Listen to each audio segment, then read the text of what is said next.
Commissioner सरकार, IG सरकार, DM महोदय, सरकार की योजनाएं पहुंचे, उसका जीवन स्तर सुधरे, उसके अधिकार, उसके कर्तव्य सुनिश्चित हो, उसको भी सुनिश्चित करना जो है दामी जी के नेतृत्व में हमारी सरकार जो है लगातार उसको जिम्मेदारी देना है। ये सारे सशक्तिकरण के वो भाव हैं जो संविधान में हमारे गणतंत्र में अंतिम व्यक्ति के लिए सोचा गया था, उसको इम्प्लीमेंट करने का काम किसी ने किया है तो प्रधानमंत्री मोदी जी ने। Hey guys, good morning, welcome back to my new blog. आप सब लोग कैसे हैं? I hope you all are good. तो इस वक्त हूँ मैं डीएसए ग्राउंड में। सबसे पहले आप सभी को गणतंत्र दिवस की हार्दिक शुभकामनाएं। तो मैं यहाँ डीएसए ग्राउंड में भी देखिए झंडारोहण होगा और इसके बाद परेड वगैरह की जाएगी मेहता पुलिस द्वारा। आप मेरी वीडियो के साथ बने रहें और शुरू से लास्ट तक देखना। अगर मेरी वीडियो अच्छी लगे तो प्लीज़ इसको लाइक करना, अपने दोस्त के साथ शेयर करना और मेरे चैनल को सब्सक्राइब करें। तो मेरे चैनल पर नए हैं, बेल आइकन का बटन भी दबा देना, जिससे कि जो भी मैं वीडियो डालूँ उसका नोटिफिकेशन सबसे पहले आपको मिल जाए। तो स्टार्ट देख सकते हैं क्या तैयारी चल रही है परेड वगैरह की। और देखिए यहाँ पर अभी तो गाइस यहाँ झंडारोहण किया जाएगा। अभी श्रीमती रेखा आर्या जी आएंगी, उनके द्वारा अभी झंडारोहण किया जाएगा यहाँ पर। जो माननीय कैबिनेट मंत्री हैं महिला एवं बाल विकास, खेल उत्तराखंड सरकार हमारे बीच अभी उपस्थित होंगी। राष्ट्र की एक अखंडता के लिए जरूरी है कि हमारे मन में सर्वप्रथम राष्ट्र का भाव, राष्ट्र प्रेम हमारे मन में जागृत है। क्योंकि कहा है जो भरा नहीं है भाव से, बहती जिसमें रसधार नहीं। वो बेतक का गया निराला था, राणा प्रताप के घोड़े से चढ़ गया हवा का काला था।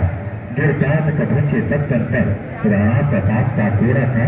वो दौड़ रहा और बरसत पर ये आसमान पर घोड़ा था। और जब उल्लास को देखिए, एक सूत्र में पिरो दिया हो जैसे इनके कदम और हाथ किस तरीके से एक लाइन कर सकते हैं। बहुत सुंदर चलना होगा। बाधाएं आती हैं आए, गिरे प्रलय की घोर घटाएं। पैरों के नीचे अंगारे, सिर पर बरसें यदि ज्वालाएं।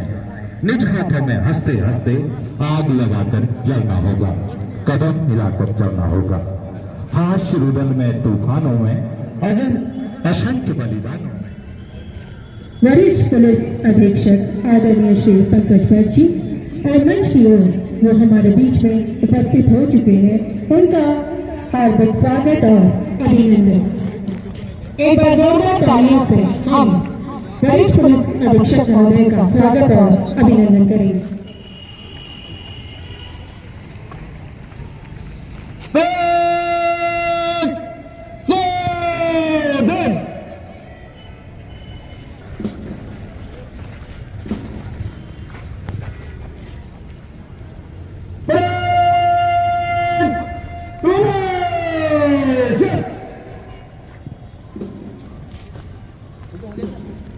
बहुत सुंदर अभिवादन सलामी, तालियों से उत्साहवर्धन करिए हमारे जवान।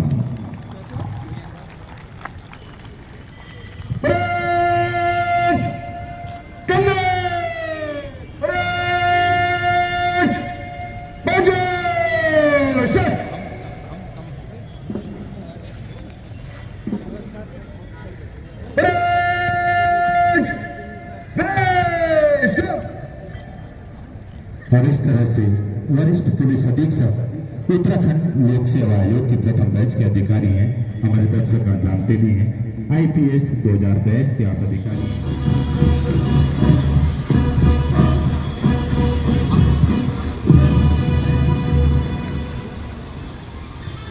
आदरणीय जिलाधिकारी महोदय आदरणीय श्री धीरज सिंह गर्ब्याल जी हमारे बीच में उपस्थित हो चुके हैं। वरिष्ठ पुलिस अधीक्षक महोदय ने उनका स्वागत और अभिनंदन किया और आपका आज गणतंत्र दिवस में हार्दिक स्वागत और अभिनंदन है।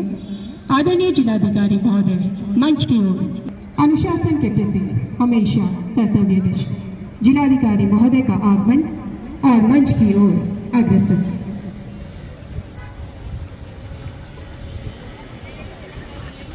हमारे सेरेमोनियल ड्रेस में LP के जवान महोदय को मंच की तरफ लाते हैं।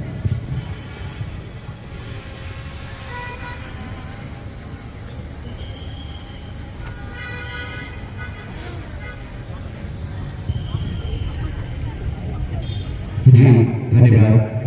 हाँ बच्चों नीरज और इन जवानों के लिए जो सामने अलाइनमेंट में परेड पे खड़े हमारे जितने भी सेरेमोनियल ड्रेस पे ये जवान हैं, इनके लिए यह भूतपूर्व क्षण है।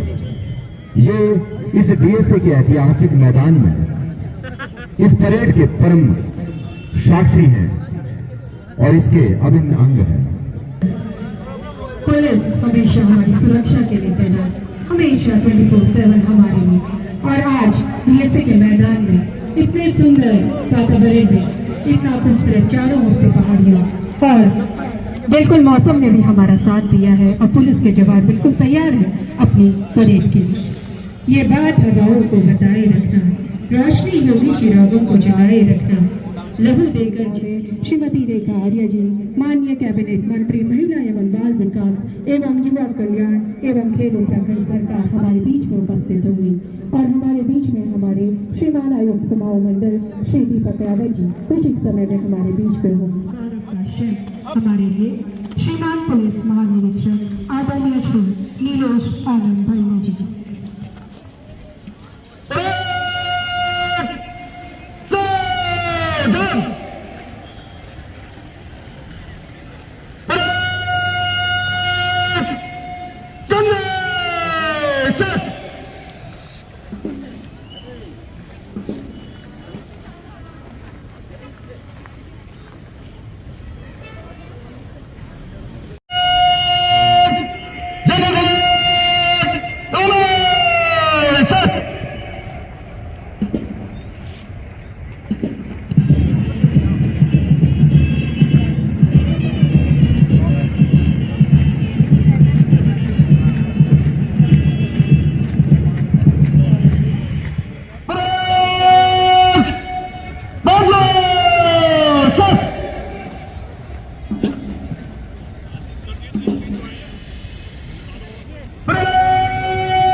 अग्रसर, अनुशासन, प्रगति और रचनात्मक जिनकी कार्यशैली है।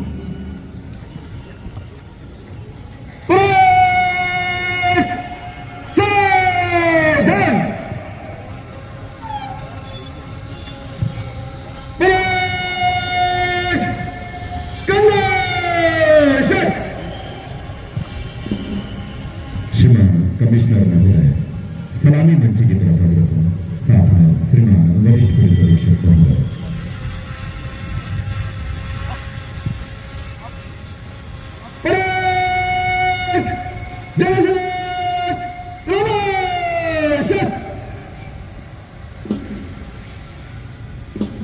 बहुत सुंदर।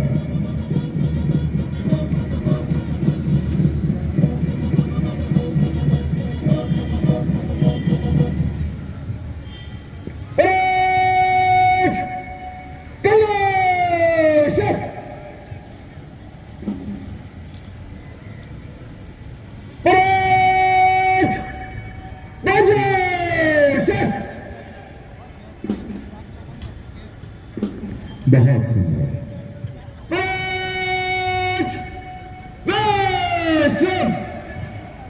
तालियों से उत्साहवर्धन करिए हमारे इन जवानों। शास्त्र में आप रहे एमफिल जेएनयू से आपने किया, 2007 बैच के आप आईएएस हैं। अगर तैनाती की बात करें, जिलाधिकारी बागेश्वर के पद को आपने सुशोभित किया है। तत्पश्चात प्रबंध निदेशक कुमाऊं मंडल विकास निगम नैनीताल आप रहे। जिलाधिकारी नैनीताल के पद को कई वर्षों तक आपने उत्कृष्ट रूप से सुशोभित किया। जिलाधिकारी हरिद्वार के पद को आपने बहुत सुंदरता से निर्वहन किया। गाइस आप देख सकते हैं मुख्य अतिथि रेखा आर्य जी यहाँ उपस्थित हो गई हैं।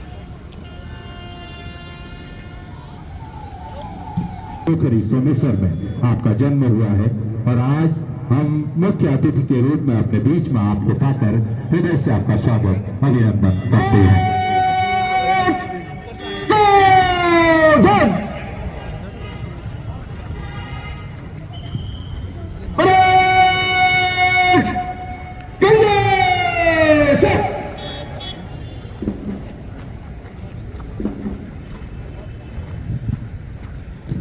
यह अभूतपूर्व क्षण अब साकार परिलक्षित हो रहे हैं। माननीय कबीना मंत्री मुख्य अतिथि महोदया का हमारे दर्शक जोरदार तालियों से स्वागत अभिनंदन करेंगे।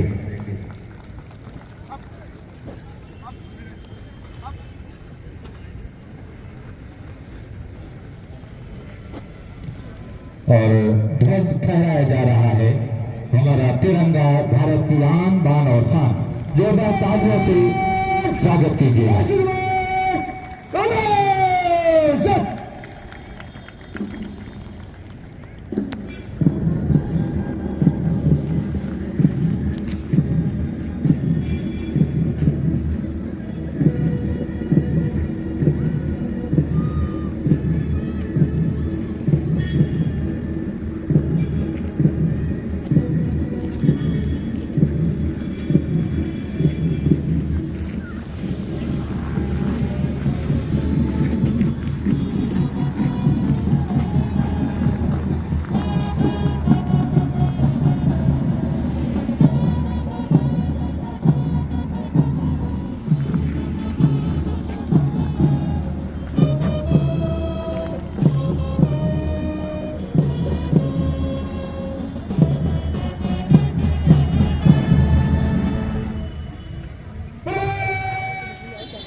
कवि प्रथम कमांडर मंच की तरफ आते सर नितिन लोहनी 2016 बैच के निरीक्षण वाहन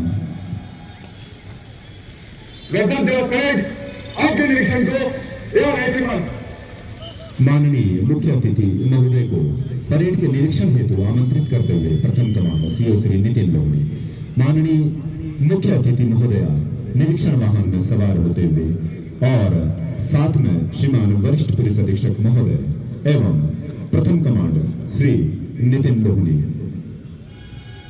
निरीक्षण वाहन अलाइनमेंट की तरफ बढ़ते हुए निरीक्षण वाहन के माध्यम से माननीय मुख्य अतिथि महोदया द्वारा हमारी इस भव्य परेड का निरीक्षण किया जाएगा।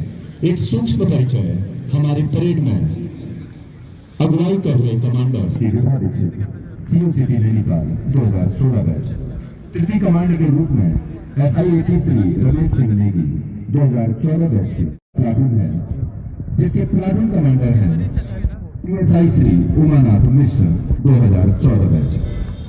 द्वितीय प्लाटून के रूप में जो शामिल है सशस्त्र पुलिस का ये प्लाटून SI राजकुमारी 2017 बैच जो इनकी प्लाटून कमांडर है। प्लाटून नागरिक पुलिस SI हरजीत सिंह की अगुवाई में 2015 बैच के ऑफिसर SI लता खत्री जो कि 2017 बैच की पुलिस अधिकारी है। सशस्त्र प्लाटून के रूप में 31 बटालियन PAC महिला जिसकी अगुवाई कर रही है प्लाटून कमांडर हमारी SI नीतू सिंह 2017 बैच।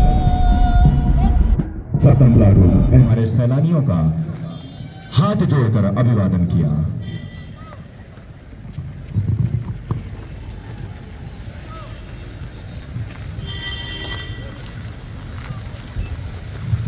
माननीय मुख्य अतिथि महोदया मंच की ओर और हमारी विभिन्न टोलियां सलामी लेने के लिए इसके बाद प्रस्थान करेंगी अपनी जगह से। और हमारे परेड में विभिन्न वाहन शामिल और विभिन्न झांकियां भी हैं, उनका भी माननीय महिला एवं बाल विकास, खाद्य एवं नागरिक आपूर्ति एवं उपभोक्ता, खेल एवं युवा कल्याण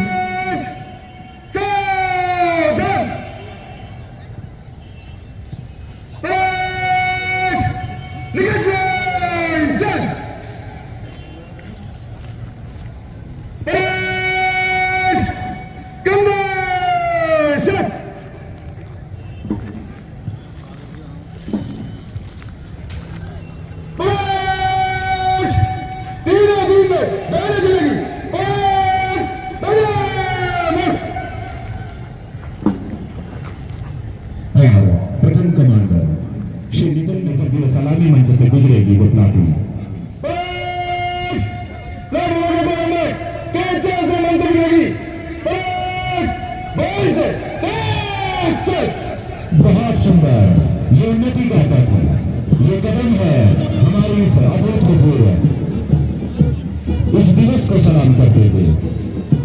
में जैसे पूरे दिया हुए इन जवानों को देखिए किस प्रकार से सुंदर कदम से कदम मिलाते हुए सलामी मंच की तरफ अग्रसर हमारे पुलिस के ये जवान।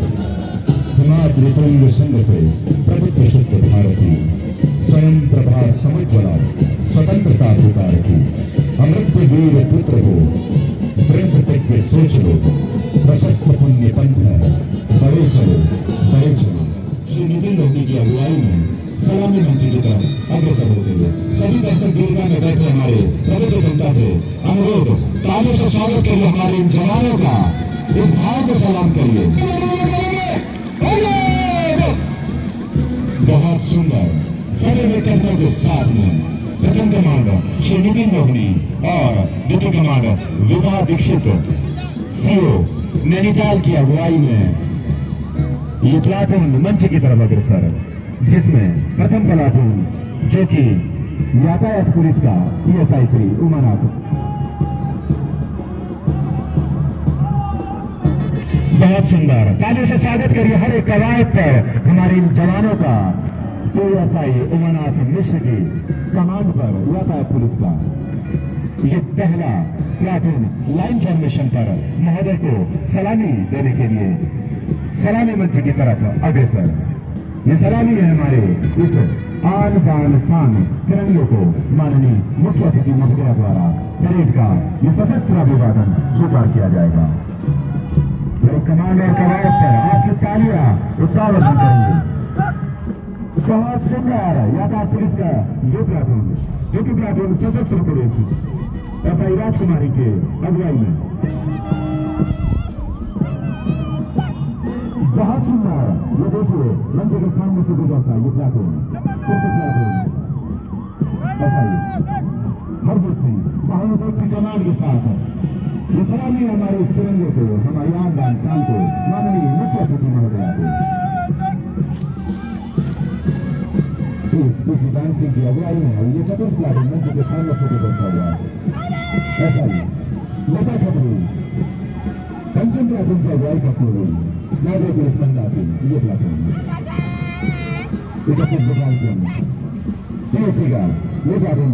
तालियों से स्वागत करिए हमारे एनसीसी कैडेट्स सभी नामियों के सीनियर अंडर ऑफिसर आस्था पाठक की अगुवाई में मंच के सामने से गुजरते हुए ये प्लाटून। परेड में शामिल विभिन्न वाहन आप देख सकते हैं। सीपीयू मिलकर सायरन बजाते हुए प्रभारी श्री ईश्वर सिंह।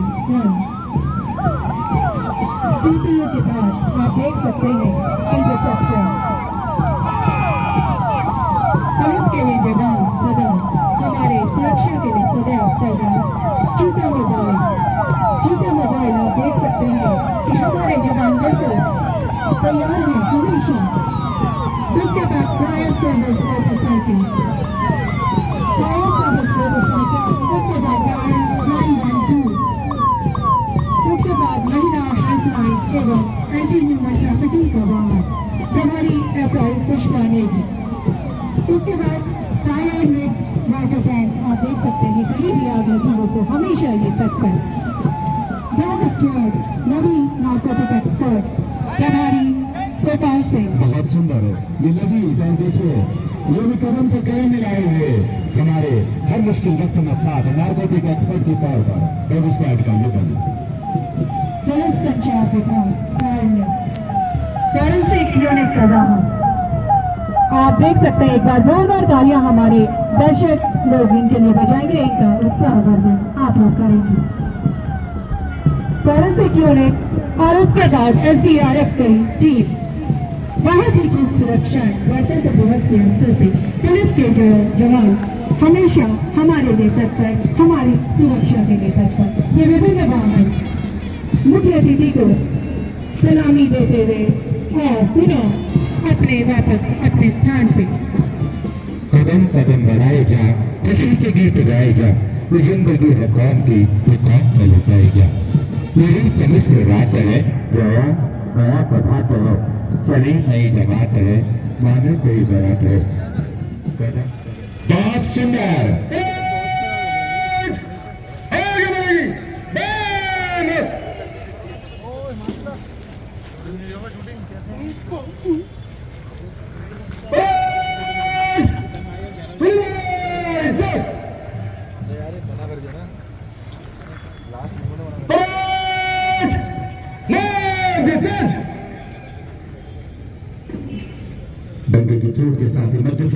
देखिए मध्य सच की ये कवायद अलाइनमेंट परेड द्वारा सुसज्जित होती हुई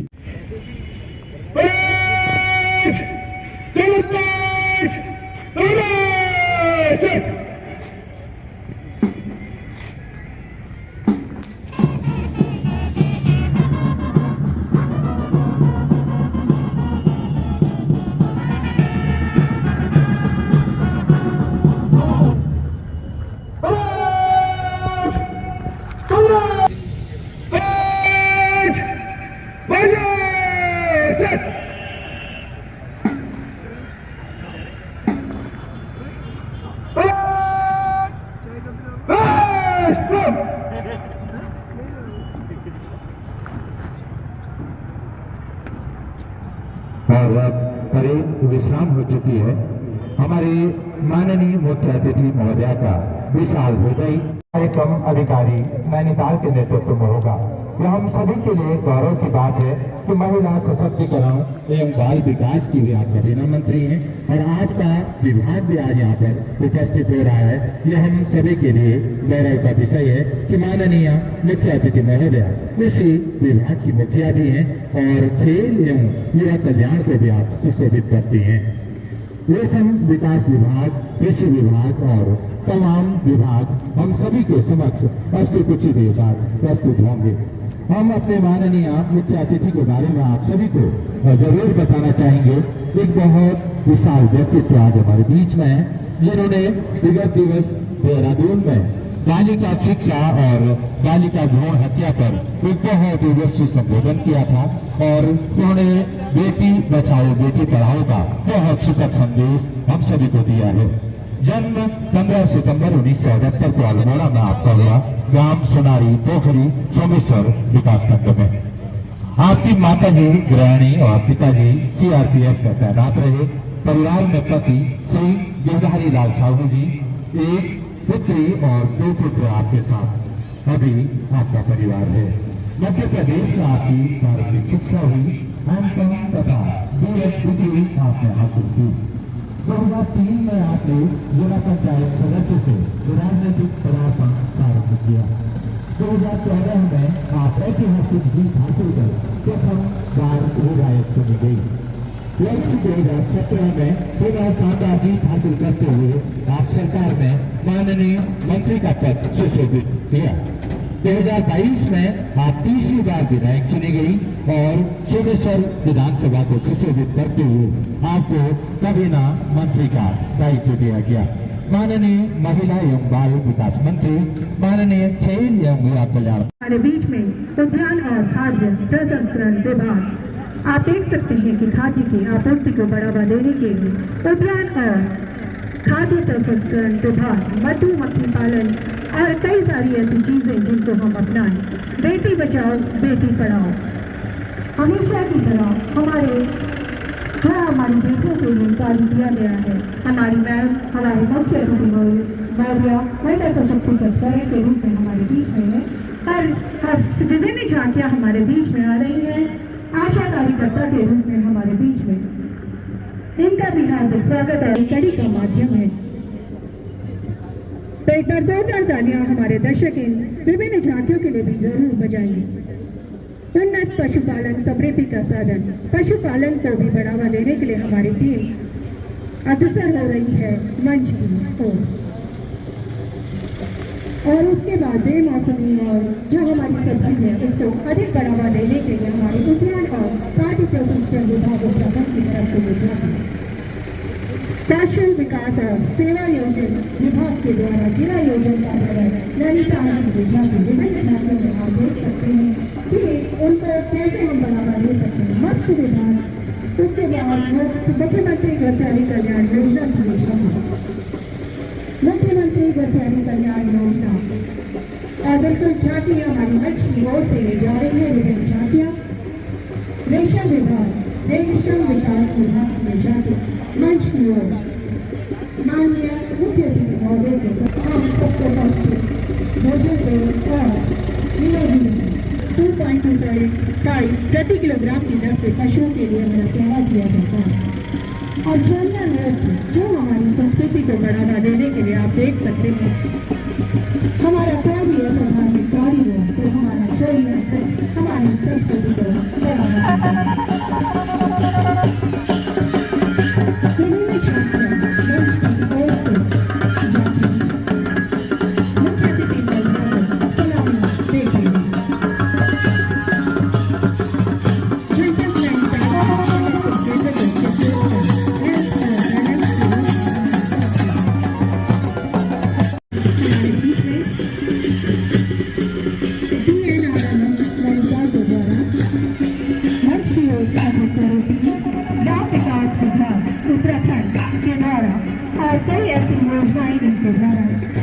ये विभिन्न झांकियां मंच की ओर से अग्रसर होती हैं। और अब विभिन्न झांकियां मंच से अभिमुख होती हुई हम एसएसपी महोदय से निवेदन करेंगे कि आज के मुख्य अतिथि माननीय कैबिनेट मंत्री रेखा आर्य जी को 26 जनवरी के इस शुभ अवसर पर सभी दर्शकों को शुभकामना संदेश देने के लिए आमंत्रित करने की कृपा करेंगे। भारत माता की। मुझे लगता है कि आज नैनीताल की ठंड में कुछ कमी है, इसलिए आवाज जोर से निकलनी चाहिए। और आज हमारा राष्ट्रीय पर्व है, आज तो निश्चित ही हमारा भाव निखर कर आना चाहिए। बोले भारत माता की, भारत माता की, माँ नैना देवी की, माँ नैना देवी की, उत्तराखंड वालों की, उत्तराखंड वालों की। आज के इस बहुत ही महत्वपूर्ण हमारे जीवन के विशेष पर्वों में भी विशेष पर्व का स्थान रखने वाले हमारा राष्ट्रीय पर्व गणतंत्र दिवस के उपलक्ष्य पर हमारे साथ उपस्थित यहाँ की सम्मानित विधायिका श्रीमती सरिता आर्य जी, भारतीय जनता पार्टी के सम्मानित जिला अध्यक्ष प्रताप बिष्ट जी, यहाँ उपस्थित जनपद के जिलाधिकारी, जनपद के पुलिस अधीक्षक, यहाँ उपस्थित सभी आज इस गणतंत्र दिवस की शोभा बढ़ा रहे जनपद नैनीताल से आए सभी हमारे आगंतुकगण, यहाँ उपस्थित सभी हमारे पत्रकार बंधु, यहाँ उपस्थित आज जिन जिन लोगों ने भी यहाँ पे प्रस्तुतियां दी हैं, सभी को मैं हृदय की गहराइयों से 74वें गणतंत्र दिवस की ढेर सारी बधाई और ढेर सारी शुभकामनाएं प्रेषित करती हूँ। और साथियों, हम सब लोग जानते हैं कि हमारा यह गणतंत्र दिवस हमारे लिए क्या मायने रखता है। हम सबको यह ठीक प्रकार से विदित है कि हमारा देश आजाद 15 अगस्त 1947 को हुआ और जब आजादी उन क्रांतिकारियों के कारण प्राप्त हुई और देश स्वतंत्र हुआ, आज उनको भी मैं नमन करती हूँ। हम सब लोग नमन करते हैं, पूरा देश आज उनको नमन करता है। स्वतंत्रता प्राप्त करने के उपरांत में ये आखिरकार मंथन किया गया कि हमारा देश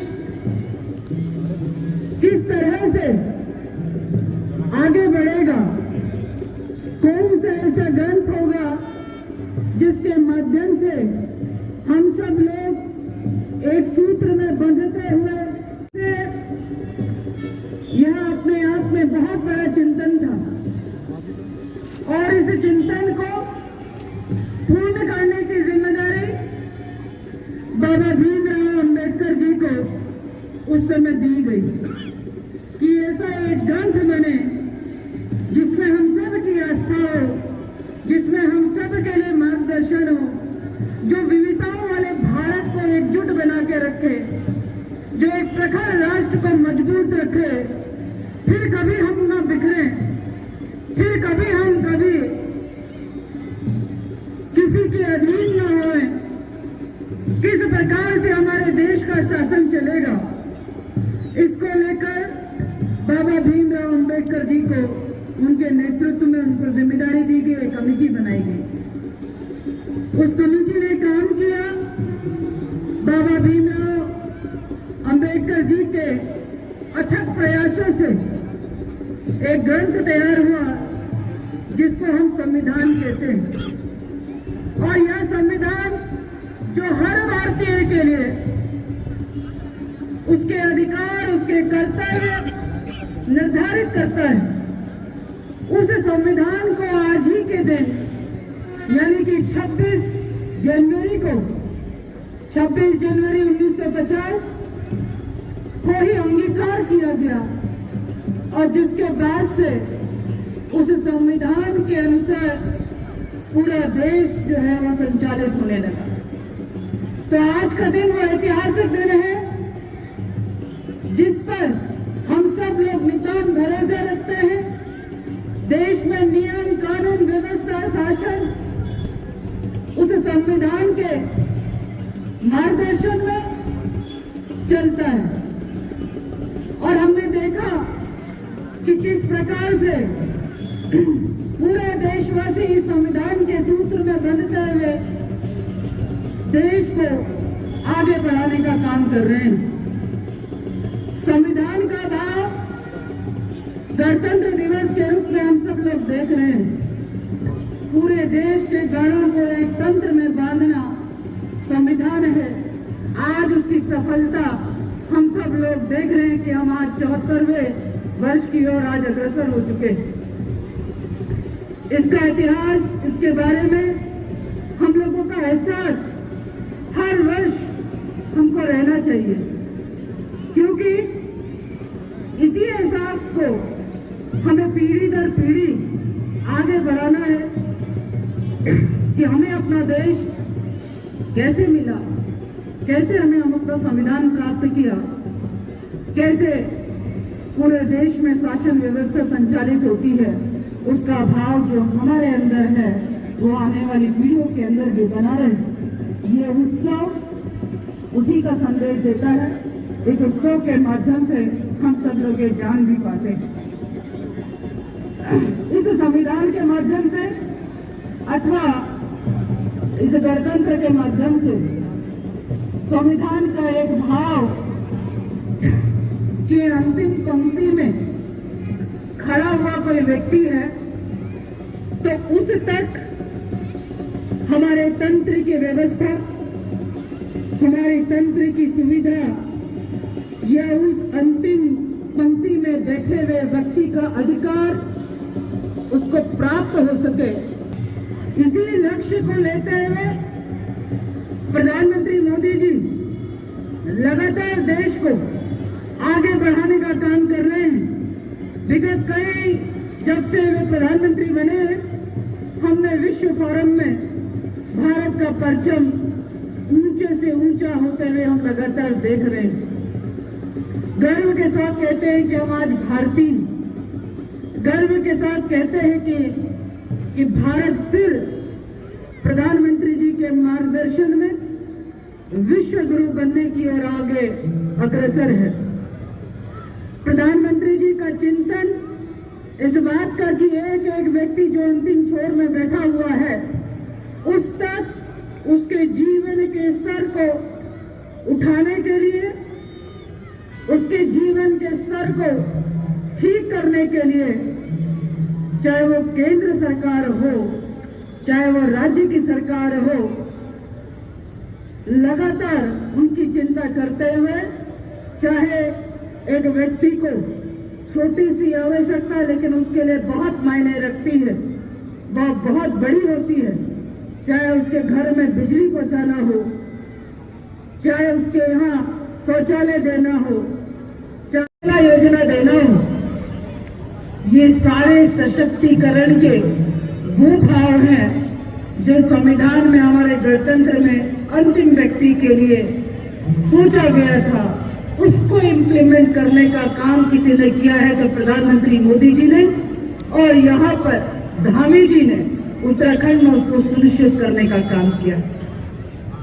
आज हजारों गरीब परिवार मुफ्त खाद्यान्न जैसी कल्पना कभी कोई सरकारें नहीं कर पाई, लेकिन प्रधानमंत्री जी ने उसे कर दिखाया और 80 करोड़ की आबादी जो है आज मुफ्त खाद्यान्न योजना से जुड़ी हुई। कितना बड़ा सहारा ये कोरोना कालखंड में रहा। यह संविधान की संवेदनशीलता और हमारे प्रधानमंत्री जी की संवेदनशीलता रही कि कोरोना जैसे महामारी में भी किस प्रकार से हमारे साथ, चाहे वो खाद्यान्न के दृष्टिकोण से हो, चाहे वो हम सबको स्वस्थ करने के दृष्टिकोण से, यानी कि मुफ्त वैक्सीन हमको लगा के, हमको दे के, हमको कोरोना से लड़ने की ताकत प्रदान करना हो।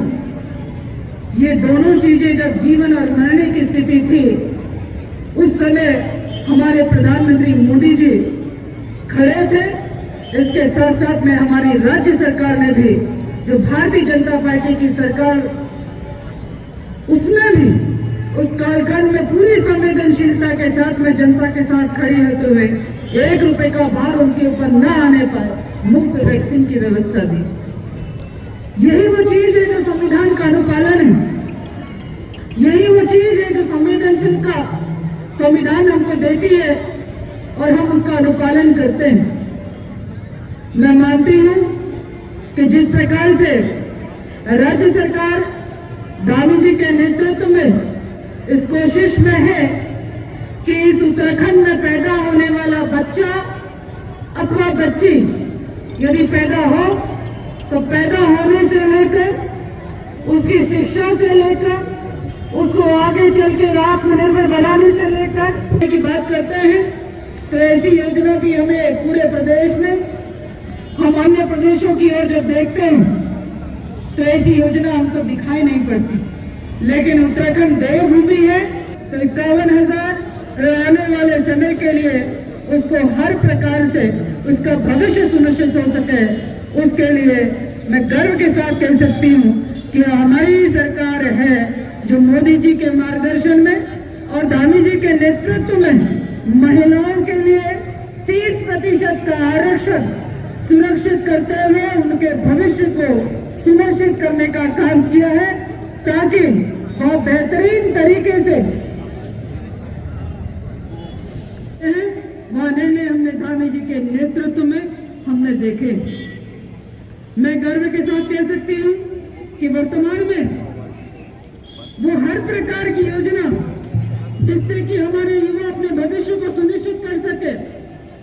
एक समय ऐसा था जब खेल को लेकर उत्तराखंड में बहुत उत्साह का माहौल हम लोग नहीं देखते थे, लेकिन 2017 से लेकर अभी तक खेलों को लेकर, खिलाड़ियों को लेकर दानी जी के नेतृत्व में, दानी जी की सरकार ने उनके भविष्य को सुरक्षित करने के दृष्टिकोण से बहुत बड़े बड़े फैसले लिए। आज हम देखते हैं कि अपने हर जनपद में 150 बालक, 150 बालिकाएं जो 8 वर्ष से यदि खेल के लिए उनके अंदर यदि प्रतिभा है, तो ऐसा को चिन्हित करते हुए माननीय मुख्यमंत्री जी खिलाड़ी उद्यमान उन्नयन योजना या खेल छात्रवृत्ति या खेल प्रोत्साहन 1500 रुपए छात्रवृत्ति प्रति बच्चा, प्रति बच्ची जो है लगातार प्राप्त कर रहे हैं, ताकि माँ बाप के ऊपर किसी भी प्रकार का उनकी खेल सामग्री खरीदने के लिए उनके ऊपर व्यवहार ना पड़े, बच्चों का मनोबल खेलने के दृष्टिकोण से आगे बढ़े। इस दृष्टि से यह एक शुरुआत की गई, जहां 8 से लेकर 14 वर्ष के बच्चे इससे लाभान्वित हो रहे हैं। इस प्रकार की योजना भी पूरे भारतवर्ष में किन्हीं चुनिंदा प्रदेशों में है, जिसमें उत्तराखंड भी अग्रणी है। हम इतना ही नहीं रुके हैं, हम अपने युवाओं को चाहते हैं जिनके अंदर खेल की प्रतिभा है, वो अपनी खेल की प्रतिभा को निखारे और इस डर से कहीं पीछे ना होए कि मैं खेल खेलते हुए मैं विभिन्न प्रकार के अवार्ड ले भी आऊं, नगद पुरस्कार प्राप्त भी कर लूं, आखिरकार फिर एक उम्र के बाद में मेरा भविष्य क्या होगा, उसकी वो चिंता के डर से खेल को ना छोड़ दे। इसको लेकर भी हमारी सरकार ने, माननीय मुख्यमंत्री जी दानी जी ने, स्वयं खेल विभाग ने, हमने ये चिंता को स्वीकार करा है। और आने वाला वक्त मैं यहाँ पर इस गणतंत्र दिवस के मंच से और बड़े ही पवित्र दिन पर यह बात कह रही हूँ कि हमारे देश में खिलाड़ियों का भविष्य और हमारे प्रदेश में खिलाड़ियों का भविष्य सुरक्षित रह सके, इसके लिए 4% का आरक्षण हम लोग लागू करने जा रहे हैं। और निश्चित रूप से हमारे युवा और हमारे युवाओं के अभिभावक ये कह पाएंगे कि बेटा या बेटी अब तुम्हें डॉक्टर, इंजीनियर या साइंटिस्ट या IAS, IPS या कोई प्रशासनिक अधिकारी इसकी बनने की इच्छा है तो हम स्वीकार हैं। और यदि तुम खेल और खिलाड़ी भी बनना चाहती हो या चाहते हो तो हम उसके लिए भी तैयार हैं, क्योंकि आपका भविष्य धामी जी की सरकार ने सुनिश्चित कर दिया। ये वातावरण हम आगे चलकर तैयार करने वाले हैं।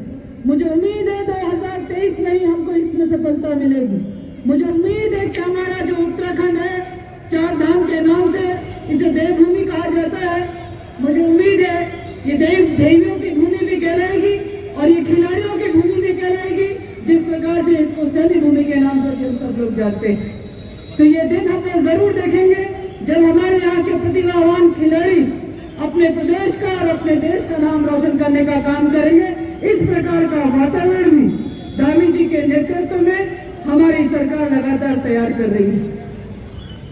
आने वाला समय मैं ईमानदारी के साथ कह सकती हूँ, हमारे बच्चियों के लिए, हमारे बच्चों के लिए बहुत सुनहरा, बहुत अच्छा होने जा रहा है। जिस प्रकार से माननीय मुख्यमंत्री जी ने लगातार, आपने हम सब लोगों ने देखा होगा कि उत्तराखंड अधीनस्थ सेवा चयन आयोग में यदि कोई गड़बड़ी पाई गई तो किस प्रकार का एक्शन धामी जी के नेतृत्व में माननीय मुख्यमंत्री जी ने लेने का काम किया, किस प्रकार से धामी जी ने ऐसे लोगों को जेल के सलाखों के पीछे भेजने का संदेश दिया।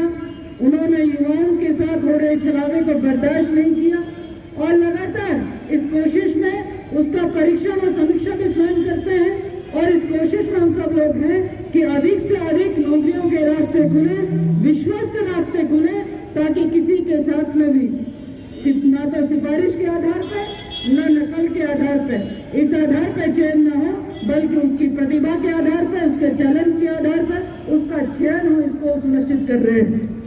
आने वाला समय हमारे बच्चों के लिए निश्चित रूप से दौरा तो हम उपयोग करें ही करें, लेकिन उससे पहले जो हमको कर्तव्य दिए गए हैं उसको भी हम निर्वहन करें। स्वाभाविक रूप से जब हम अपने कर्तव्यों का निर्वहन करते हैं तो मुझे लगता है फिर अधिकारों का हनन कहीं नहीं होता, अधिकार मिलते चले जाते हैं। तो इसलिए अंत में ये कहते हुए कि हम सब लोग आज इस महत्वपूर्ण क्षण में अपने संविधान के प्रति पूर्ण समर्पण दिखाते हुए, अपने ध्वज के प्रति पूर्ण समर्पण दिखाते हुए, अपनी देशभक्ति के प्रति आज का दिन जो हमारा अभिव्यक्त करने का है, ये हमेशा हमारे हर दिन हमेशा हमारे मन में व्याप्त रहे। इसका हम सब लोग संकल्प लें और निश्चित रूप से संविधान का अनुपालन करते हुए कानून व्यवस्था हो या किसी भी प्रकार की व्यवस्था हो, वो दुरुस्त होकर चलती है। तो मैं आज के इस गणतंत्र दिवस की, जो कि हम आज 74वें वर्ष की ओर अग्रसर हैं, आपको ढेर सारी शुभकामनाएं। यहाँ पर जितनी भी प्रकार की झांकियां प्रस्तुत की गई, पुलिस विभाग की भी झांकियां यहाँ पर देखने को मिलेंगी। ये सब आज हम सब लोगों ने देखा होगा कि किस प्रकार से पुलिस विभाग लगातार सशक्तिकरण की ओर बढ़ रहा है। लगातार हर क्षेत्र में, चाहे वो आपदा का क्षेत्र हो, लॉ एंड ऑर्डर का क्षेत्र हो या कोई विषम परिस्थिति हो, किस प्रकार से पुलिस विभाग काम करती है, अपनी झांकियों के माध्यम से संदेश दिया। बहुत अच्छी प्रस्तुतियां रही। यहाँ पर जिस प्रकार से परेड हुई है उसका भी बहुत स्वागत है। बहुत अच्छा यहाँ पे प्रदर्शन हुआ है। तो मैं सभी लोगों को आज की इस प्रस्तुति करते सभी लोगों को पुनः बहुत बधाई दूंगी और साथ साथ में धन्यवाद दूंगी कि इतनी बड़ी संख्या में लोग यहाँ पर पहुंचे और इस गणतंत्र दिवस के सभी साक्षी बने। सब लोगों को पुनः बहुत बहुत बधाई, बहुत बहुत शुभकामनाएं। माता की, भारत माता की जय। बहुत बहुत धन्यवाद। धन्यवाद महोदया। और महोदया ने अपने उत्कृष्ट ये कमांडर माननीय मुख्य अतिथि महोदय को परिचय देने के लिए मंत्री की तरफ अग्रसर। परेड में शामिल सभी जवान निर्धारित स्तर की तरफ बढ़ते थे। बहुत सुंदर उनके जवान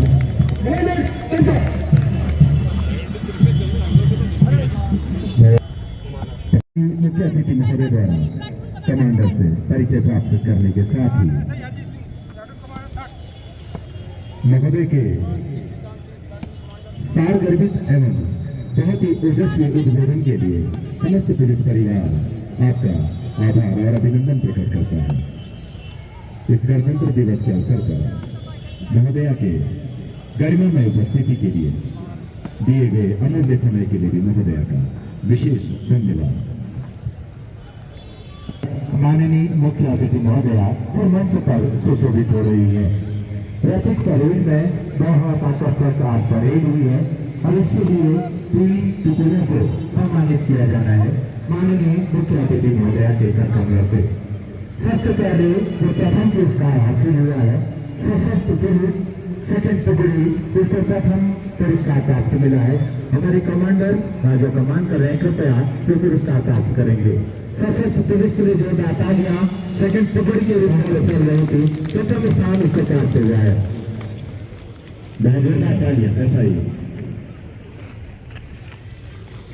राजकुमारी की विशेष बधाई आपको।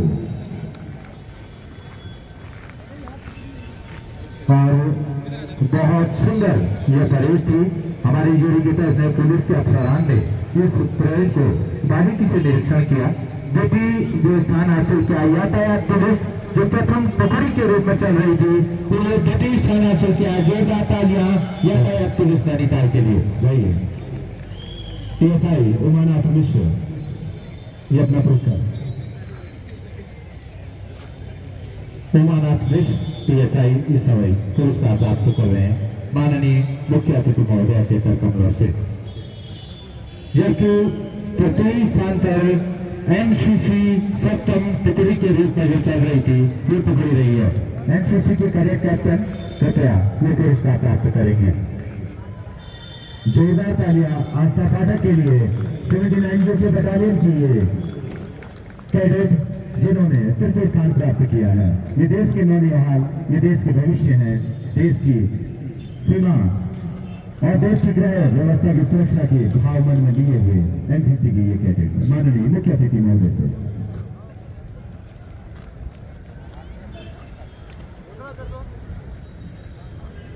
और हम निवेदन करेंगे जिले के पुलिस कप्तान SSP श्री पंकज भट्ट जी से कि माननीय मुख्य अतिथि महोदय के प्रति कृतज्ञता ज्ञापित करेंगे। हमारी विधायक महोदया का, आपका कमिश्नर सर का, IG सर का, DM महोदय का, सभी पत्रकार बंधुओं का और नैनीताल में जो प्रबुद्ध नागरिक हैं उन सबका नैनीताल पुलिस की ओर से धन्यवाद अदा करता हूँ। सरकार की योजनाएं पहुंचे, उसका जीवन स्तर सुधरे, उसके अधिकार, उसके कर्तव्य सुनिश्चित हो, उसको भी सुनिश्चित करना जो है दामी जी के नेतृत्व में हमारी सरकार जो है लगातार उसको जिम्मेदारी पूर्वक कर रही है। आज एक गरीब व्यक्ति को मुफ्त खाद्यान्न मिल रहा है, गरीब व्यक्ति को हम कह सकते हैं कि बिजली है, शौचालय है, आवास है इत्यादि से जो है उसके जीवन स्तर को ठीक किया जा रहा है। महिलाओं को 30% का आरक्षण जो है कानूनी रूप ले चुका है। आगे चल के खिलाड़ियों के भविष्य को भी सुरक्षित करने के लिए, क्योंकि एक उम्र के बाद में खिलाड़ी क्या करे ये एक चिंता माँ बाप को होती है और उस चिंता में वो खिलाड़ी को खिलाड़ी बनने से रोकते हैं। तो मैं चाहती हूँ कि वह चिंता भी ख़त्म हो, तो वो 4% उनके आरक्षण को भी एक कानूनी रूप देने का जो है प्रयास जो है हमारे विभाग की ओर से भी और धामी जी के निर्देश में भी जो है हम लोग लगातार हमारी कानूनी राय के साथ में वह प्रस्ताव आगे बढ़ रहा है। बहुत जल्द मैं उम्मीद करती हूँ कि उस दिशा में भी हमको जिस प्रकार से 30% के आरक्षण में महिलाओं को लेकर सफलता मिली है, ठीक उसी प्रकार से स्पोर्ट्स के लिए भी जो आरक्षण में सुनिश्चित हो पाएगा। तो मेरा कहना यही है कि आज जो है वाकई ये संकल्प लेने का दिन है कि यदि हम राम राज्य की कल्पना करते हैं तो निश्चित रूप से हमें संविधान के सम्मत आचरण करेंगे तो स्वाभाविक रूप से राम राज्य जो है वो स्थापित होगा और हमारा प्रदेश जो अपना 25वीं वर्षगांठ मनाएगा तो निश्चित रूप से हम अपने आप को एक अग्रणी राज्य के रूप में उसको देख सकें। जोशीमठ जैसे हालात हमारे नैनीताल के लिए हैं। जिला योजना में आपने भी बैठक ली थी तो पैसा स्वीकृत किया था, लेकिन शासन में फाइलें अटकी हुई हैं जिससे ट्रीटमेंट के काम जो तमाम होने हैं वो रुके हैं। तो प्रभारी मंत्री होने के नाते आपका भी कर्तव्य है कि उस पैसे को मिले ताकि जो ऐसे हालात हैं वो यहाँ ना बन पाए।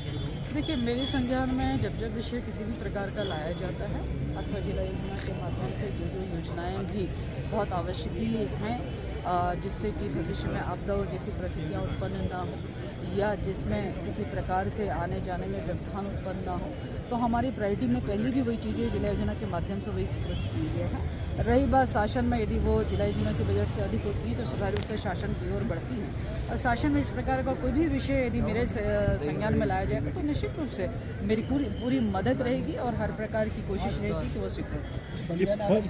पर्चा लीक जो हो रहे हैं मैडम, ये लगातार भर्तियों को लेकर के युवा निराश हो रहे हैं और सरकार कह रही है कि फुल प्रूफ व्यवस्था हम बना रहे हैं। आखिर कब तक ये लीकेज का सिस्टम बंद होगा उत्तराखंड में? देखिए, सरकार के पास मैं कह सकती हूँ कि हम सबको भी सोचना पड़ेगा कि आखिरकार एक सरकार वो थी जहाँ पर इस प्रकार की कंप्लेन कभी कंसीडर नहीं किए जाते थे और बदस्तूर वो व्यवस्था जारी थी।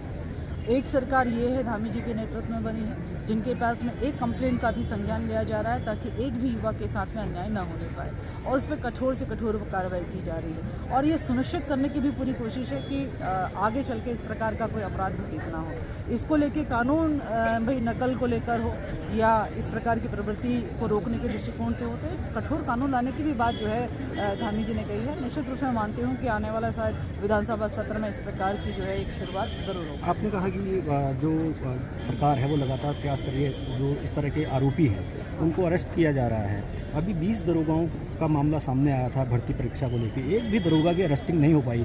क्या सरकार जब पेपर लीक हुआ तो हाकम सिंह को अरेस्ट कर लिया, दरोगाओं को क्यों छोड़ दी जा रही खाली सस्पेंड करके? देखिए, मुझे लगता है कि सब चीज़ें जाँच के अधीन है और जांच के अधीन होने के नाते हमारे को धैर्य तो रखना पड़ेगा।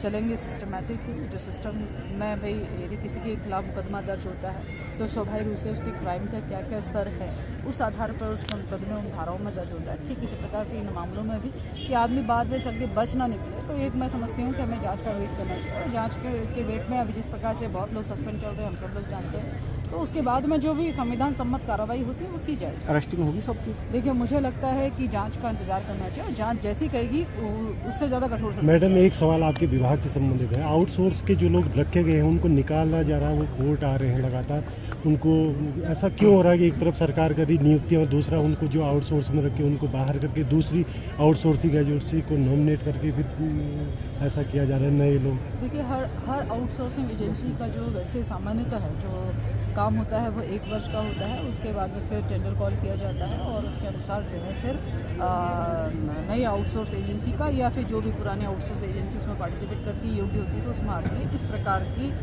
व्यवस्था से जो है आउटसोर्स कर्मी रखे जाते हैं और सारे जो आउटसोर्स कर्मी हैं वो केंद्र सरकार द्वारा संचालित योजनाओं के निमित्त ही रखे गए हैं। इसलिए जिस प्रकार से केंद्र सरकार की योजना जिस प्रकार से संचालित रहेगी उस प्रकार से जो है घर में काम करते रहेंगे। मेरी संवेदनाएं उनके साथ में है, पर मेरी कोशिश रहेगी कि उन्हें जो है जैसे विभाग एक नई व्यवस्था करता है तो अनुभवी लोगों को पुनः दिया। 2003 में आप लगातार बात यदि महिला के साथ में यदि सामाजिक रूप से कोई समाज उसके लिए कोई अलग परिस्थितियाँ उत्पन्न करते हैं तो वो अपना संरक्षण वहाँ प्राप्त कर सकते हैं, जहाँ उसको फ्री ऑफ कॉस्ट उसको लॉयर है, उसकी काउंसलिंग है, उसका मेडिकल है, सब चीज़ें हैं। तो मुझे लगता है वर्तमान में माननीय मुख्यमंत्री गौरव शक्ति आप भी लॉन्च करें जिसमें चाहे वो कोई बालिका हो चाहे कोई महिला हो उसकी शिकायत पर त्वरित कार्रवाई होती है। हमने तो यहाँ देखा है कि जनपद नैनीताल में तो 10 मिनट में गाड़ियाँ जो है कि शिकायतकर्ता के पास पहुँच जा रही है, 7 मिनट में पहुँच जा रही है, जो कि अपने आप में ये सरकार की ये साफ संदेश और तो सरकार उनके साथ में खड़ी है। मैडम, आउटसोर्सिंग की बात तो हुई, लेकिन 2003 का एक जियो है जिसमें एनडीपी वाली सरकार के दौरान चाहे वो ATI हो, कुमाऊं विश्वविद्यालय हो, वन विभाग हो, विधानसभा हो, भर्तियां होती रही। क्यों सरकार जिम्मेदारी नहीं ले पाई इन सारी चीज़ों को? लेकिन वो जियो आज भी स्टैंड कर रहा है कि ये भर्तियां अगर उसके बाद हुई हैं तो ये सब गलत हुई है। देखिए, कोई भी जियो स्थायी नहीं होता है, जियो हमेशा परिवर्तित होता है, लेकिन वो और एक जियो के बाद दूसरा जियो आता है तो अतिक्रमित हो जाता है, वो स्वतः ही खत्म हो जाता है, दूसरा प्रभावी हो जाता है। यदि किसी चीज़ को जिसे हम कह सकते हैं कि वो सदैव बनी रहे, वो एक्ट होता है, वो कानून का रूप नहीं है। मैं समझती हूँ कि सरकार व्यवस्थाओं को चलाने के लिए और अधिक से अधिक लोगों को रोजगार परक बनाने के लिए आउटसोर्स का सहारा लेती है और आउटसोर्स के माध्यम से निश्चित रूप से हमारे जो चाहे वो बालिकाएं हों चाहे वो बालक हों वो उस माध्यम से अपनी योग्यता के अनुसार लगते हैं और अपनी सेवाएं देते हैं। हमारी कोशिश बस इतनी होती है कि भाई योजनाएं संचालित रहे जिसके माध्यम से जो है वो बने रहे। गाइस, आपको मेरी वीडियो कैसी लगी? अगर मेरी वीडियो आपको अच्छी लगी तो प्लीज़ इसको लाइक करिएगा, अपने दोस्तों के साथ शेयर करिएगा। जो मेरे चैनल में नए हैं वो मेरे चैनल को सब्सक्राइब करें, बेल आइकन का बटन भी दबा दें, जिससे कि जरूर वीडियो डालूँ उसका नोटिफिकेशन सबसे पहले आपको मिल जाए। वीडियो करता हूँ यहाँ एंड, मिलता हूँ एक न्यू ब्लॉग के साथ। तब तक के लिए खुदा हाफिज़।